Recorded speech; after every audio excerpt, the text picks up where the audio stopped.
The sirens were still screaming when the police burst into the small blue house at the end of Willow Street. Inside, the living room lights were still on, the TV was still playing a quiet cooking show, and everything looked strangely normal, except for the one shocking thing that would shake an entire town. Shanti Cooper, a gentle 29-year-old woman who everyone knew for her warm smile and her kindness, was lying on the floor, not moving. And her husband, Daniel Cooper, stood next to her with his hands shaking so hard they looked like they didn't belong to him. His eyes were wide open, filled with something between fear, shock, and a secret he wasn't ready to tell. The police shouted his name. Daniel Cooper. Step back. He didn't move at first. He just kept staring at Shanti like he was seeing his life break in slow motion. One officer shouted again, louder this time. Daniel. Step away from her. Daniel blinked once, and then finally stepped back with slow, stiff steps until he was pressed against the far wall. What have I done? He whispered.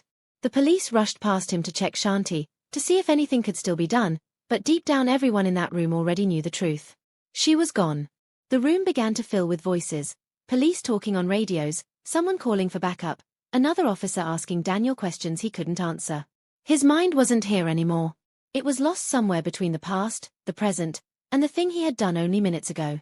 While the officers spoke around him, Daniel kept whispering the same sentence over and over. I didn't mean to. I swear I didn't mean to. But nobody in that house knew yet why he had done it. Nobody knew the real reason. Nobody knew the secret that had been hiding behind his eyes for months. A secret that would shock the whole country once it came out. Before Daniel could speak again, an officer stopped him and spoke in a firm voice. Daniel, we need to know what happened here tonight. Daniel swallowed, his throat dry, his voice barely a whisper.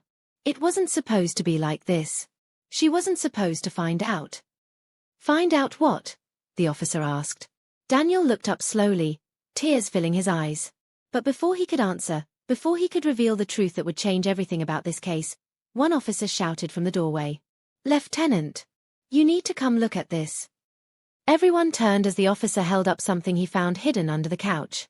Something that had no reason to be in Shanti and Daniel's peaceful home. Something that would twist the case into something nobody expected. Daniel's face went pale. The lieutenant lifted the object slowly. And right there, at the highest peak of this terrible night, the officer asked the one question that froze every breath in the room. Daniel, why was this in your house?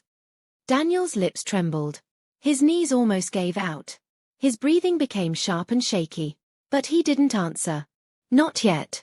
Because the truth behind that object, the truth behind why he killed his own wife, was darker than anyone in that room could have imagined. And now, the story begins. Daniel Cooper had not always been the man who stood shaking in that living room. Only a year earlier, he had been a smiling, hopeful 32-year-old who believed his life was finally starting to make sense. Back then, he was an assistant manager at a small sports store, working long hours but never complaining. He believed in being kind, working hard, and treating everyone with respect, lessons his mother had taught him since he was a kid. Shanti entered his life on a sunny afternoon in a library, when she accidentally dropped 5 books on his foot and apologized like she had committed a crime. I'm so sorry. I didn't mean to drop them, she said in her soft voice. Daniel laughed. It's okay. My foot will survive. That moment started everything. Shanti was warm, gentle, and always thinking about other people before herself. She volunteered at a local shelter, helped kids with homework, and brought cookies to her neighbors just because everyone needs sweetness in life. To Daniel, she was the kind of person who made the world softer. They talked for hours that first day. Then they met again the next week. Then the week after that. Soon, Daniel found himself waking up excited just to hear her laugh again. In a world where people rushed past each other every day, Shanti saw people. And Daniel loved that about her. He also loved that she carried her own wounds quietly. She had come to the US when she was young, and life had not always been easy for her. She had experienced loneliness, challenges, and moments when she felt unseen. But Shanti believed in kindness anyway. She believed that even the smallest good deed could change someone's day. Daniel admired that. He wanted to protect that. He wanted to build a life with her. And so, after a year of building memories, sharing dreams, and helping each other grow, Daniel asked Shanti to marry him. She said yes with tears in her eyes. Their wedding was simple, just close friends, a backyard with white lights, and a small cake that Shanti insisted on baking herself because store-bought cakes don't hold love. Everything seemed perfect. Everything seemed peaceful. Everything seemed like the beginning of a long, happy life together. But life is not always what it seems. After the wedding, little cracks began to appear. Small things at first, tiny things Daniel brushed aside. Shanti would get phone calls she didn't explain. She'd wake up at night and stand by the window, staring at the street like she expected someone to appear. She kept a locked notebook in her drawer that she never let Daniel touch. When Daniel kindly asked what was wrong, she always smiled. "I'm okay," she'd say. "I'm just thinking." But Daniel could feel it. Something was troubling her. Something was pulling her away from him a little more every day. Still, he wanted to be patient. He wanted to understand. He believed that love meant giving people time and space to open their hearts. But then came the night everything changed. The night something arrived in the mail addressed to Shanti. Something she tried to hide. Something that made her face go pale and her hands shake. And that night, for the first time since he met her, Daniel saw real fear in her eyes. But she refused to tell him why. "Daniel, forget it," she whispered. "Please. For your own good." But he couldn't forget. Because from that moment on, Shanti wasn't just scared. She was terrified. Something was coming for her. Something from her past. Something she prayed would never find her again. And the harder she tried to hide it, the more Daniel felt a terrible truth growing between them. Something was wrong. Very wrong. But what Daniel didn't know, what he couldn't yet imagine, was that the past Shanti was running from was not just dangerous. It was deadly. And soon, he would make the biggest mistake of his life trying to protect her from it. One quiet Tuesday evening, 2 months before that terrible night on Willow Street, Daniel came home from work to find Shanti sitting on the couch, hugging her knees, trembling like she had been out in the snow. "Shanti," he asked softly. "What happened?" She didn't answer. Her eyes were fixed on a piece of paper she held in her hands. Daniel walked closer and gently took it from her fingers. He expected a bill, maybe a letter from a friend. But the moment his eyes landed on it, his stomach dropped. Before he could ask a single question, before he could understand what he was looking at, Shanti grabbed the paperback and tore it into pieces. "We need to forget this," she whispered. "We need to pretend it never came."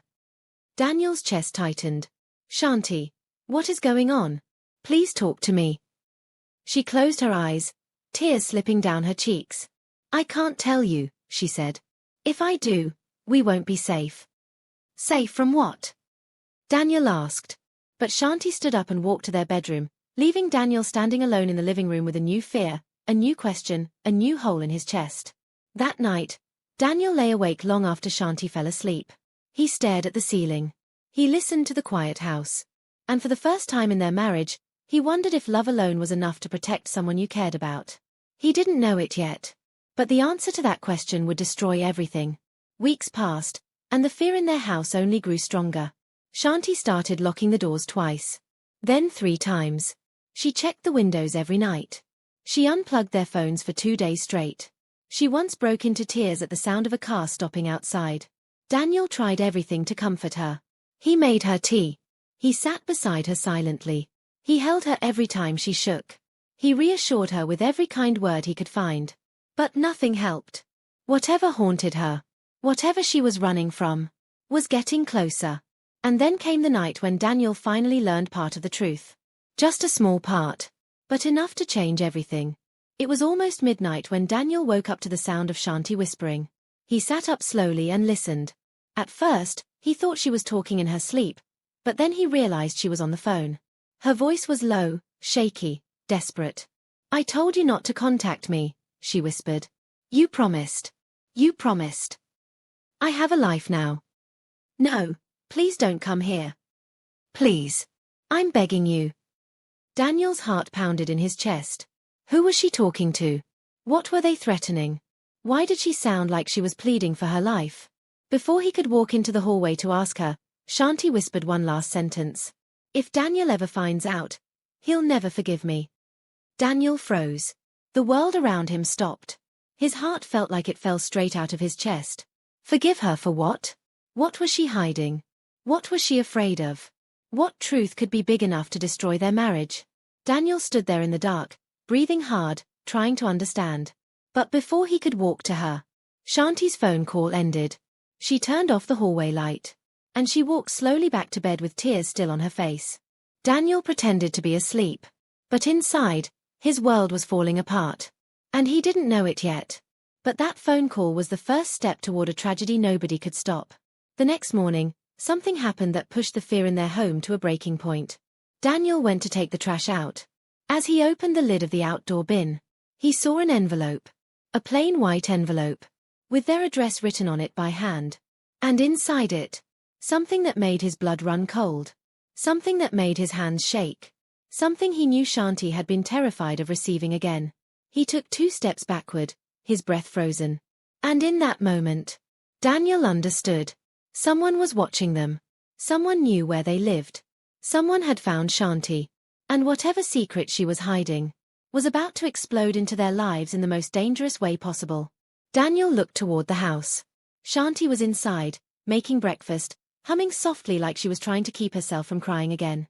Daniel held the envelope in his shaking hands. He knew he had 2 choices. Tell her. Or hide it from her. But before he could choose, before he could open his mouth, before he could take a single step, a voice behind him whispered, "Daniel Cooper." Daniel spun around. His heart nearly stopped. Because standing at the end of the driveway was a stranger. Tall, cold, expressionless. And the stranger said one sentence that turned Daniel's blood to ice. "It's time you know the truth about your wife." The wind blew. The envelope slipped from Daniel's fingers. And just like that, the extreme moment that would forever change the course of Daniel and Shanti's story began. Daniel didn't move at first. His body felt frozen, like someone had poured ice water into his veins. The stranger at the end of the driveway didn't blink, didn't smile, and didn't look away.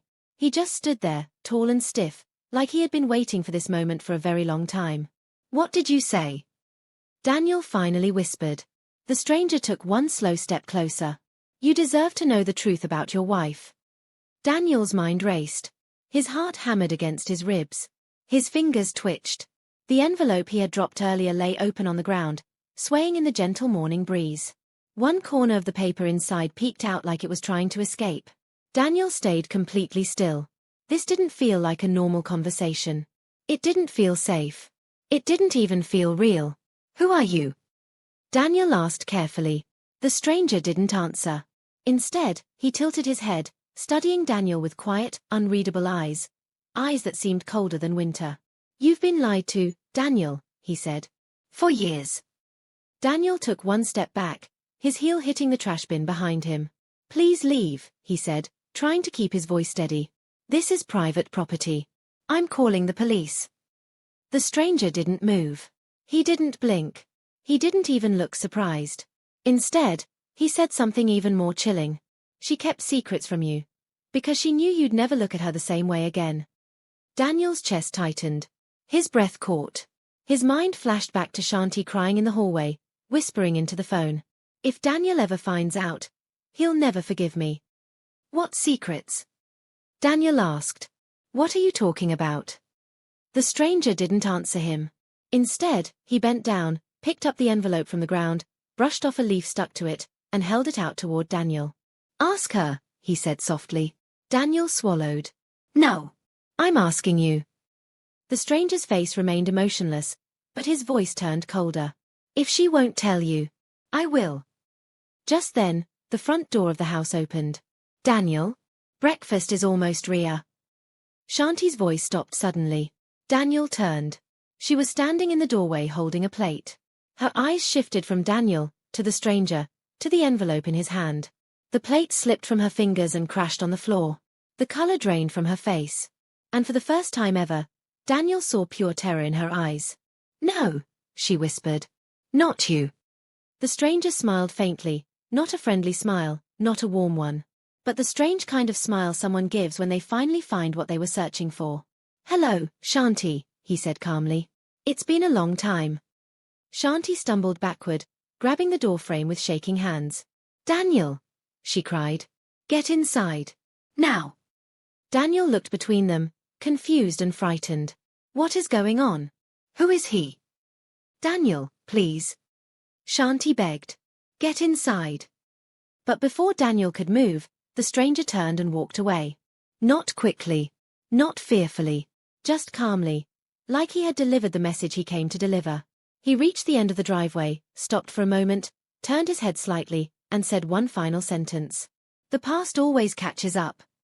Then he disappeared around the corner. Daniel stood there frozen, breathing hard. Shanti rushed to him and grabbed his hand. Inside, she whispered. Please. Before he comes back. Inside the house, Shanti locked the door, checked it twice, then dragged a chair in front of it. She closed the curtains. She checked the windows. Her hands wouldn't stop shaking. Daniel had never seen her like this. Shanti, he said softly. You need to tell me what's going on. She pressed her hands to her face. He found us. I hoped he never would. Who is he? Daniel asked again. Shanti looked at him with wide eyes, full of fear and something else, guilt. I can't tell you, she said. It's not safe. Daniel felt something inside him tighten. You keep saying that, he whispered. But you're my wife. I can't help you if you don't trust me. Shanti closed her eyes, tears forming at the corners. It's not about trust, she whispered. It's about danger. Tell me, Daniel insisted. Shanti shook her head, stepping away from him. I'm trying to protect you, she said. You have no idea what these people can do. What he can do. If he knows you know anything, you're not safe. Daniel's voice rose. And what about you? Are you safe? No, she whispered. But I can handle it. I have to. Daniel felt anger bubbling inside his chest, not anger at her, but at the fear he felt wrapping around them like a tightening rope. Shanti, look at me. She didn't. Shanti, please. Slowly, she turned to him. Who is he? Daniel asked again. What does he want from you? Shanti looked away. I can't tell you yet. I'm sorry. Daniel's jaw tightened. His hands curled into fists at his sides. He felt helpless. Lost. Afraid. Shanti, he whispered. Did you do something? Did you get involved with someone dangerous? Are you in trouble with? No, she cried suddenly. I didn't do anything wrong. Her voice broke. I just made one mistake. One mistake years ago. And I thought I could escape it. Daniel felt a chill run up his spine. What mistake? Shanti stumbled backward until she hit the wall. She slid down to the floor, hugging her knees, crying quietly. I can't tell you, she whispered through tears. Not yet. Daniel knelt beside her. Shanti, I love you. I married you. Whatever it is, we can work through it. You don't understand, she whispered. If you know the truth, everything will fall apart. Daniel touched her hand gently. I'm not leaving you, he said. Shanti looked up at him with red, puffy eyes. You say that now, but you don't know what I've done. Daniel shook his head firmly. I don't care. I choose you. But Shanti pulled her hand away. No. Not this time. You need to promise me something, Daniel. What? He asked. If anything happens, if he comes back, if things get dangerous, you run. Daniel stared at her in disbelief. I'm not running, he said. I'm not leaving you alone. Shanti shook her head, her voice breaking with fear. You have to. Because he won't stop. He never stops. A loud bang hit the side of the house. Shanti screamed. Daniel jumped to his feet. What was that? Another bang echoed, this time on the front door. Shanti grabbed Daniel's arm. His back, she whispered. Daniel's heart raced so fast it felt like it was going to burst. Shanti stood up, shaking violently. Daniel, listen to me, she whispered. You need to hide. I'm not hiding, Daniel said. I'm not leaving you. Shanti shook her head desperately. He's not here to talk. He's here to finish what he started. What do you mean? Before Daniel could finish, a voice shouted from outside. Shanti, open the door. Daniel froze. The voice wasn't calm anymore. It wasn't quiet. It wasn't distant. It was angry. It was loud. It was threatening. Bang! Bang! Bang! The whole door shook on its hinges. Daniel grabbed Shanti's hand. Get to the back door. Now! But Shanti didn't move. Her eyes were fixed on the front door. Daniel, she whispered. I'm so sorry. For what? He asked. For bringing this to your life. For letting him find us. For not telling you the truth. Another bang hit the door, harder this time. The wood cracked. Daniel grabbed his phone and dialed 911. But before the call could connect, a window on the right side of the house smashed open with a violent crash. Shattered glass flew across the living room floor.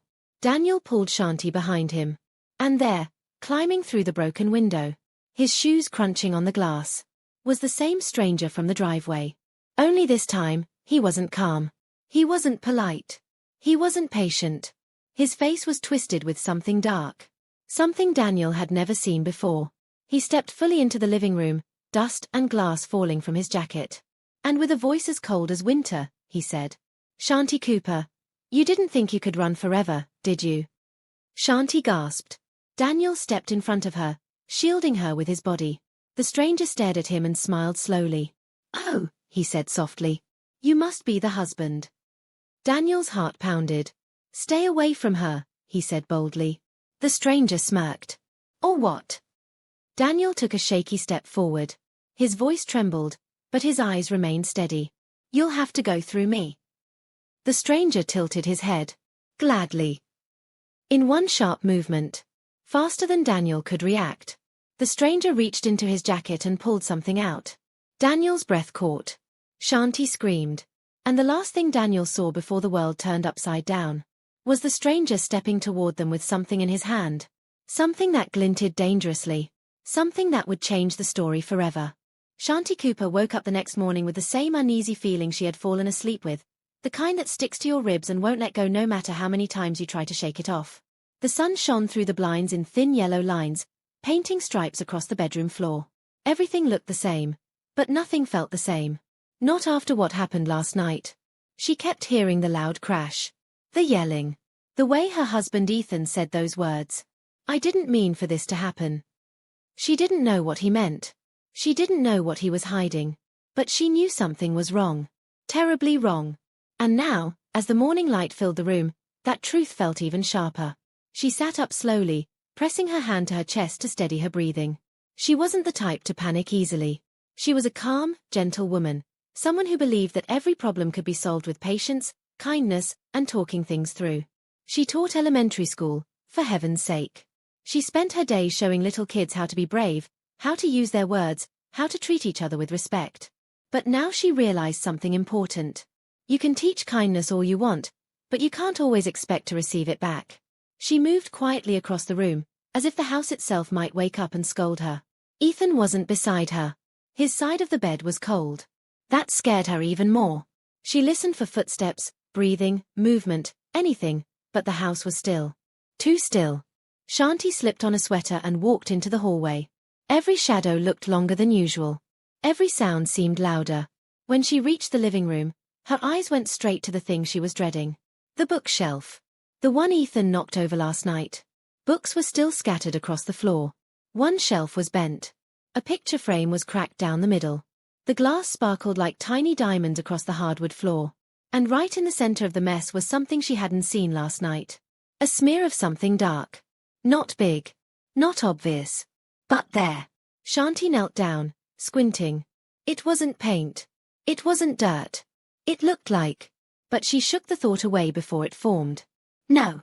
No, it couldn't be what she thought. She didn't want to jump to conclusions. She didn't want to assume the worst. She wasn't that kind of person. Still, her hands trembled. She looked around for Ethan, but he still wasn't there. She checked the front door. Locked. She checked the kitchen. Empty. She checked the garage. His car was gone. Ethan always left a note. A text. Something. Even when they were fighting, he never just disappeared. But this morning, there was nothing. Only silence. The wrong kind of silence. The kind that feels like someone holding their breath. Shanti reached for her phone and saw that there were no new messages. No missed calls. She typed a quick text to Ethan. "Hey. Are you okay? Where did you go?" She waited. And waited. But no reply came.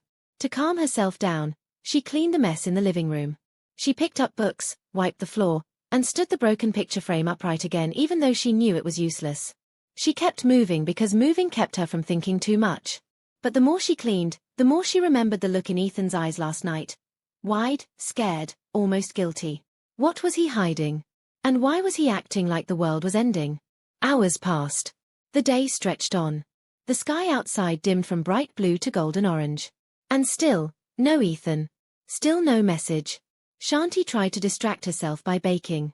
She made banana bread, then chocolate chip cookies, then muffins. The kitchen smelled like a bakery, but her stomach twisted too much to eat anything. Around 4 p.m., she finally gave up pretending everything was fine. She picked up her phone and called Ethan. Voicemail. She tried again. Voicemail. She tried a third time, this time whispering into the receiver as if someone might overhear her even though she was alone. Please call me. I'm worried. When no answer came, she stared out the kitchen window and watched a group of neighborhood kids ride their bikes down the street, laughing loudly.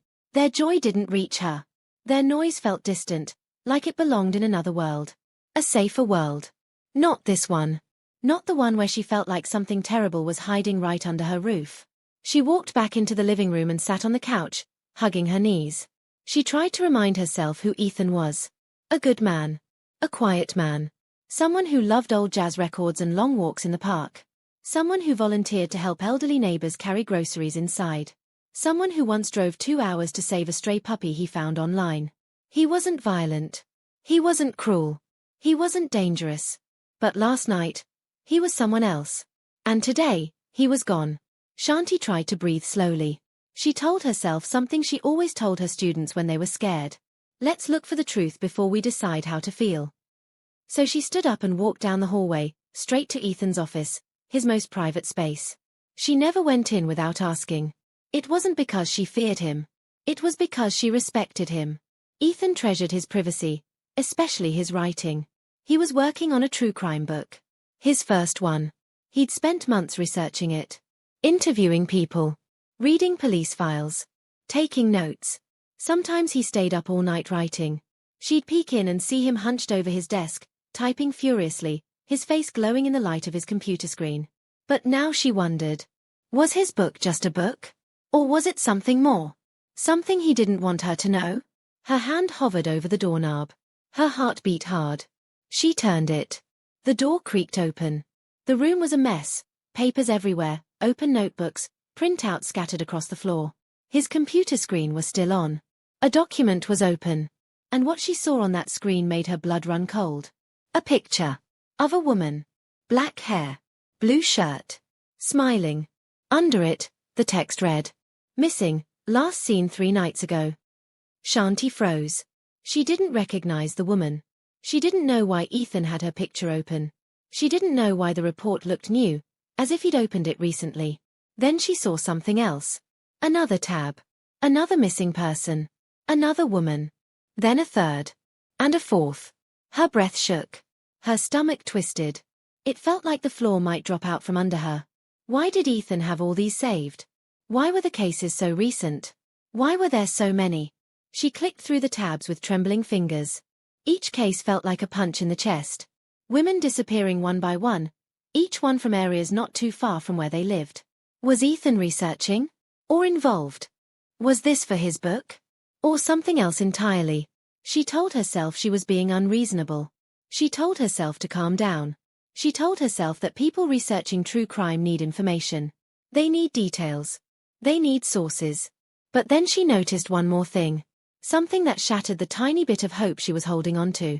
A folder on Ethan's desktop named Truth. That alone didn't scare her. But what was inside did. Videos. Lots of them. All labeled with dates. Shanti clicked one. The screen filled with a shaky image of a street at night. She couldn't tell what she was looking at first. But then the camera moved. She gasped. It was their street. Their neighborhood. Her chest tightened. Her lungs felt too small. Ethan had been filming outside at night. Watching someone. But who? Or worse. Why? She dragged the timeline of the video forward. And that's when she saw it. A figure walked into frame. A woman. The same woman from the missing poster. Shanti's entire body went cold. She paused the video. Stared at the frozen image. Her hands shook so much she had to put the mouse down. What was Ethan doing? Why did he have footage of a missing woman walking down their street? What else did he have? At that moment, Shanti heard something. A noise. A gentle, soft noise. Coming from behind her. She turned slowly. Her heart slammed inside her chest. There, standing in the doorway of the office, was Ethan. Eyes dark. Face unreadable. Hands clenched at his sides. "Shanti," he said quietly, "why are you in here?" She couldn't speak. She couldn't even breathe. She felt like every cell in her body was screaming, telling her to run. Ethan took one step into the room. Then another. And another. He looked at the computer screen. Then he looked at her. "I didn't want you to see this yet," he whispered.